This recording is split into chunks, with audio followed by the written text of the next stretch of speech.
बिस्मिल्लाहिर्रहमानिर्रहीम। Program logic with Salman Abid. हमारे तज्जियों और तबसरों को जानने के लिए चैनल को ज़रूर सब्सक्राइब कीजिएगा और अपना फीडबैक भी दीजिएगा। आज हम गुफ्तगू करेंगे पाकिस्तान में इंतखाबी इस्लाहात के हवाले से। ये कोई नया मौजू नहीं है। पाकिस्तान में हमेशा से सियासी और जमहूरी हुकूमतों के दौर में ये मौजू हमेशा से जिसे कहते हैं ज़ेर बहस रहा है। और आपको याद होगा कि जब 2014 में धरना दिया था इमरान खान ने इस्लामाबाद में, तो वहाँ पर भी इंतखाबी इस्लाहात के हवाले से एक बड़ी बात जिसे कहते हैं कि बातें सुनने को मिली। और इसी तनाजुर में एक 35 रुकनी पार्लिमानी कमेटी भी वज़ीर आज़म नवाज शरीफ ने, जो उस वक्त वज़ीर आज़म थे, उन्होंने बनाई थी ताकि हम इंतखाबी इस्लाहात की तरफ पेशरफ्त कर सकें। फिर वो इंतखाबी इस्लाहात का पैकेज भी आया, लेकिन उस पर कुछ नहीं हो सका। आज भी पाकिस्तान की सियासत में शफाफियत पर मबनी इंतखाबात एक बड़ा सवालिया निशान है।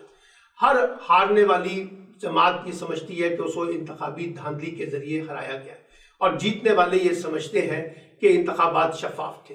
लेकिन यहाँ एक दिलचस्प सूरत हाल पैदा हो गई है कि सेनेट के हालिया इंतखाबात में खुद हुकूमत और वजीर आज़म बरमला ये कह रहे हैं कि इंतखाबात में धांधली हुई है और वोटों की खरीदो फरोख्त हुई है। बाकायदा उन्होंने कहा कि पार्लियामेंट को एक मंडी में तब्दील कर दिया गया है, जो जितनी बड़ी बोली लगा रहा है उतनी बड़ी कीमत लोगों की लग रही है। इस सारे मामले में जिस वक्त इमरान खान साहब इंतखाबी इस्लाहात के हवाले से सेनेट के इंतखाब में ख़ास तौर पे ओपन बैलेट और खुफिया बैलेट के तनाजुर में सुप्रीम कोर्ट गए, एक सदारती ऑर्डिनेंस भी जारी किया जिसे अदालती फैसले से मशरूत किया गया, लेकिन वो ओपन बैलेट के हामी थे। लेकिन अदालत ने ये फैसला इसलिए नहीं किया कि उसके लिए कॉन्स्टिट्यूशनल रिक्वायरमेंट दरकार थी, और कॉन्स्टिट्यूशनल रिक्वायरमेंट पार्लियामेंट की मदद के बगैर नहीं हो सकती। अगरचे उन्होंने इलेक्शन कमीशन को कुछ कहा था कि वो कुछ ऐसे क़वायद ज़वाबित बना ले जिसमें इंतखाबात की शफाफियत मेंटेन रहे, लेकिन वहाँ पर भी कुछ नहीं हो सका। अब आपने देखा कि सेनेट के इंतखाबात के बाद फिर वही सवालात उठने शुरू हो गए हैं इंतखाबी इस्लाहात के हवाले से। वज़ीर आज़म इमरान खान साहब ने कल एक कदम आगे बढ़कर स्पीकर कौमी असम्बली असद कैसर को एक ख़त लिखा, और उस खत में कहा है कि वो एक पार्लिमानी कमेटी तश्कील दें जिसमें पार्लियामेंट में मौजूद तमाम जमातों की नुमाइंदगी हो और एक जामे इंतखाबी इस्लाहात का पैकेज सामने लाया जाए।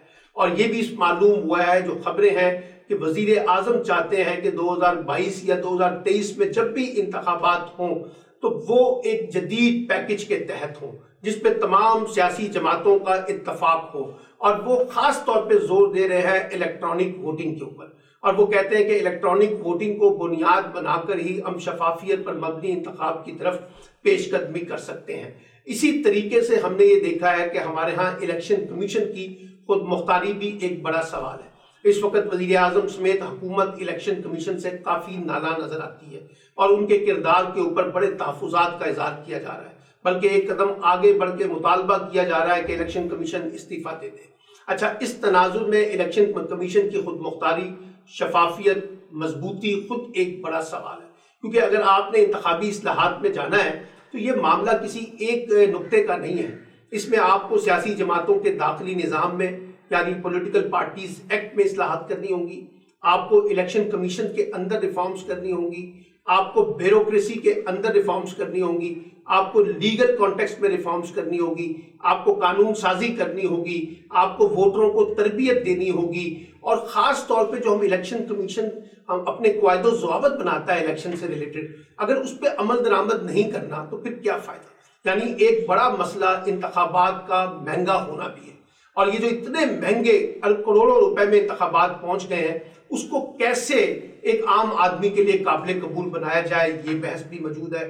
फिर ये बहस भी मौजूद है कि हमारे यहाँ मुतनासिब नुमाइंदगी के तहत इंतखाबात होने चाहिए, बराह रास्त इलेक्शन होने चाहिए, इस पर भी बहस है। हालांकि मैं इस बात का हामी हूँ कि हमें मुतनासिब नुमाइंदगी का असूल भी इख्तियार करना चाहिए। यानी अपनी इंतखाबी इस्लाहात में सिर्फ कौमें तब्दील करने की ज़रूरत नहीं है, बल्कि आउट ऑफ द बॉक्स जाके जो पाकिस्तान का प्योर इस वक्त पॉलिटिकल कॉन्टेक्स्ट है, उसी तनाजुर में हमें इंतखाबी इस्लाहात दरकार है।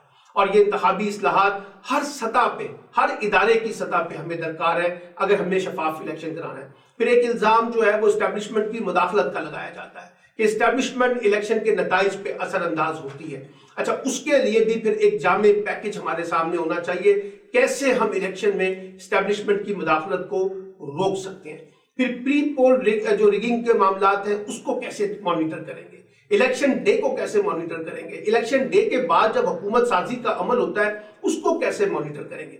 यानी आप अंदाजा लगाइए कि पूरे निजाम को जांचने के लिए एक जामे पैकेज दरकार है, और ऐसा पैकेज जिस पे सारी सियासी जमातों का इत्तफाक हो। तो मैं ये समझता हूं कि वजीर आजम साहब ने जो इनिशिएट किया है उसकी हौसला अफजाई होनी चाहिए, उसको अप्रिशिएट करना चाहिए, लेकिन ये मामला महज पार्लियामेंट तक महदूद नहीं होना चाहिए।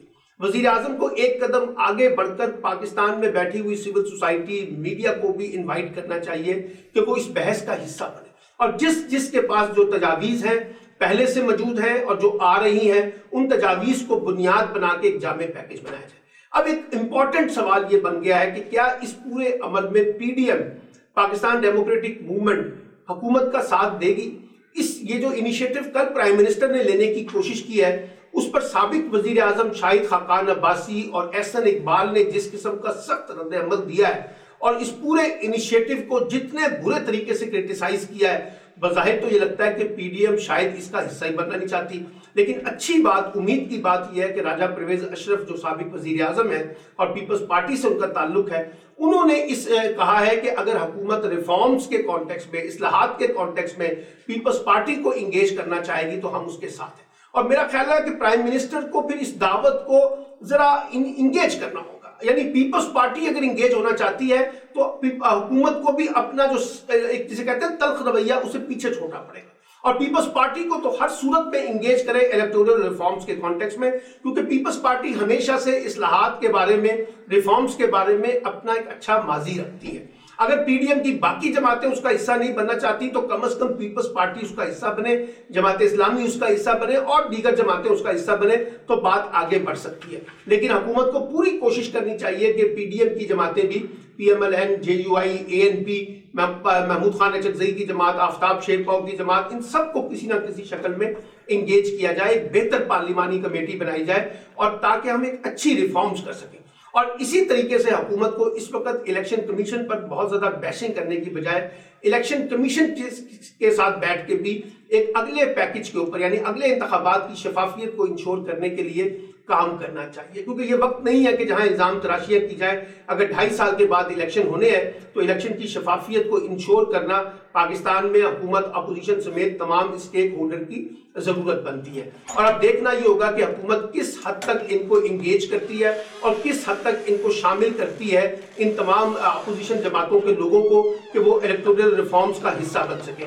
मैं ये कहना चाहता हूं कि इस वक्त देखिए, अगर आपको एक अच्छी सियासत करनी है, अच्छी जमहूरियत को चलाना है, अच्छा इंतखाबी निज़ाम चलाना है और अच्छे तरीके से इदारों की बालादस्ती को मेंटेन करना है, तो हमें सबको अपनी अपनी सतह पर अपनी ज़ाती सियासत से बाहर निकलकर, जमाती सियासत से बाहर निकलकर एक कौमी मफाद को तरजीह देनी होगी। और सबको रिफॉर्म्स, देखिए मैं हमेशा से कहता हूँ कि जो जमहूरियत होती है उसमें इनकलाब नहीं आती।